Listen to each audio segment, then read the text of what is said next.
Hi guys, I'm Jim and welcome to Six String Studies. Today we're looking at awesome intros number 11, which is going to be Hysteria by Muse from their third album, Absolution. What a great song this is, you're going to love it. So the intro is basically a study in octaves and bends, small bends, half bends really. So we're going to be looking at those techniques as well. So if you find the video informative, give me a like, subscribe if you haven't already, and let's get straight to the Muse lessons.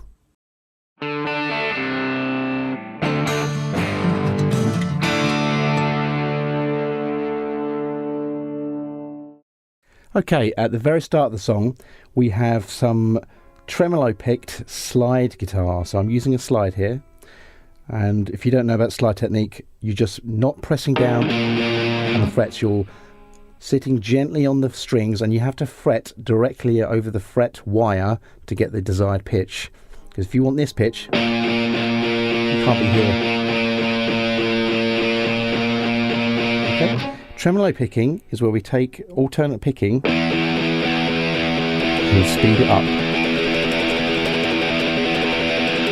Alright, as I do this tremolo picking, I'm going to be on the 6th fret and just very slowly start coming up the fretboard, and I'll be accelerating the speed that I move as I go, and you'll see what I mean. So here we are.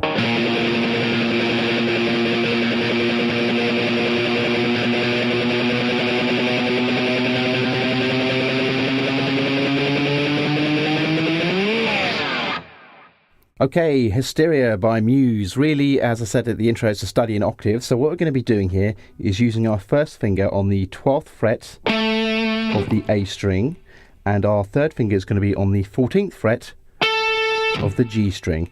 Now the tricky thing is we've got to use our first and third fingers as much as possible to mute all the other strings that we don't want to hear. So your first finger is going to be just clipping, touching underneath the side of the E string. You've got the A string being played. The D string is muted by your first finger as well, just by relaxing gently across it. Your G string is being played, and your B and E strings are being muted by your third finger and your first finger. So when we play through, because we're going to be playing all 6 strings, we only hear that octave sound. Alright? All the octaves are going to follow this idea. So that's something you can practice right there. It takes a while to get it going, but with practice you will be able to do it. Okay. I'm going to play through it for you, a slowish tempo, and then we'll do it up to speed. 3, 4.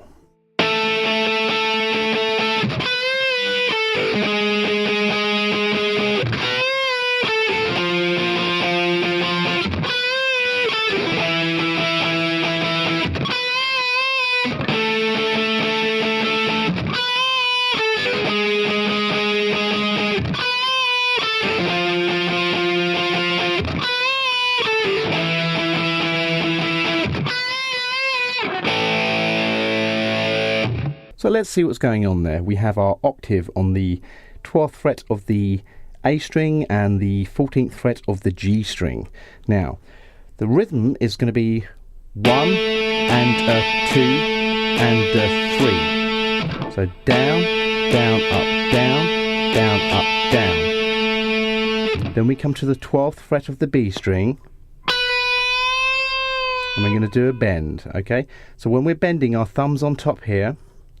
We are kind of pushing with the fingers, but really it's the wrist bone here is moving towards the headstock very slightly. And then we play the 10th fret of the B string. So far we have.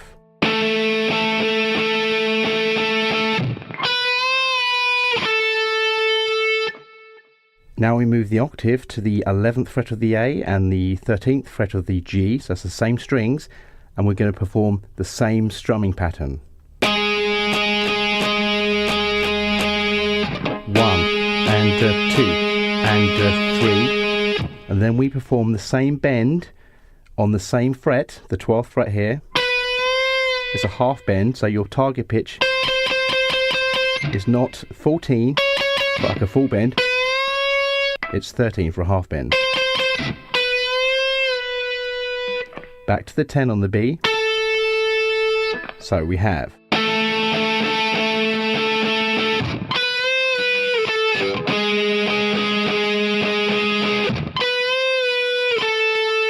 now we move the octave shape to the 8th fret here on the A string and the 10th fret on the G, and we're going to do the same strumming pattern.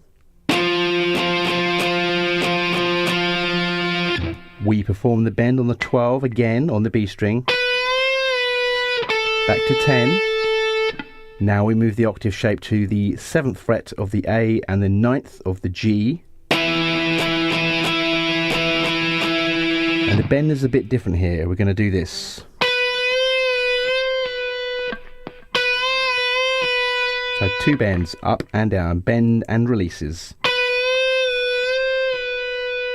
Then we start again on our octave pattern on the 12th fret. The same bend, 12, half bend, release to 10, to the octave on the 11th fret here. The same bend, to 8 and 10 as our octave pattern. The same bend. Now to 7 and 9 again. That double bend. And we finish it off by playing an A5 chord into your first verse, which has no guitar in it. So, slowly through the whole lot.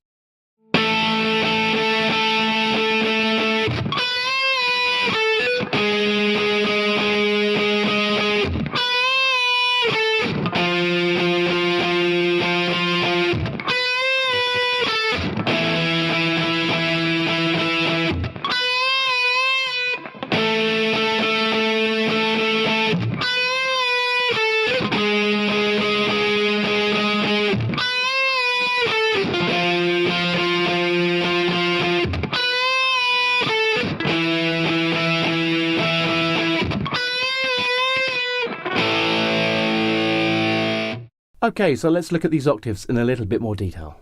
We have our first finger playing the A string, and can you see it's just clipping underneath that E string. All the other strings are being muted, so if I played all 6 strings, you can only hear the A string. You're also adding your third finger, as we said, onto the 14th fret of the G, and it is kind of helping with the muting if you need it to, on the B string.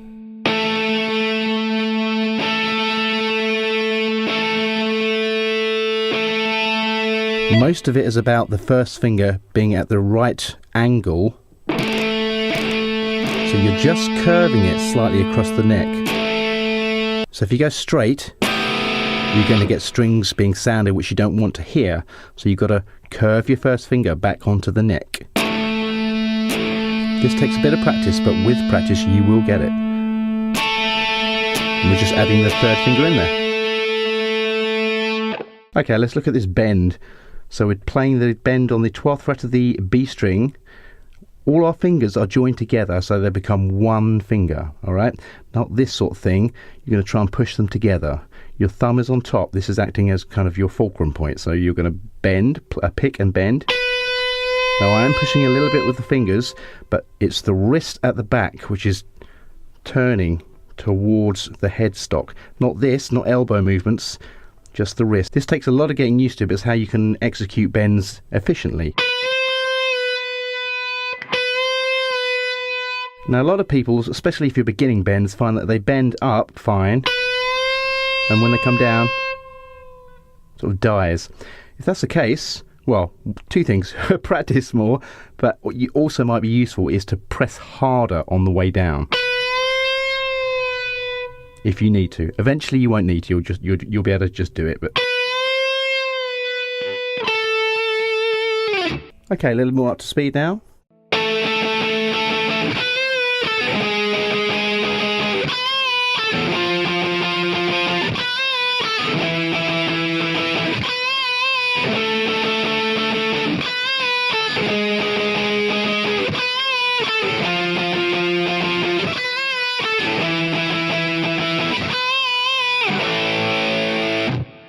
So there you go guys, Hysteria by Muse. I hope you enjoyed that lesson. If you did, give me a thumbs up, subscribe if you haven't already, and I'll see you next time.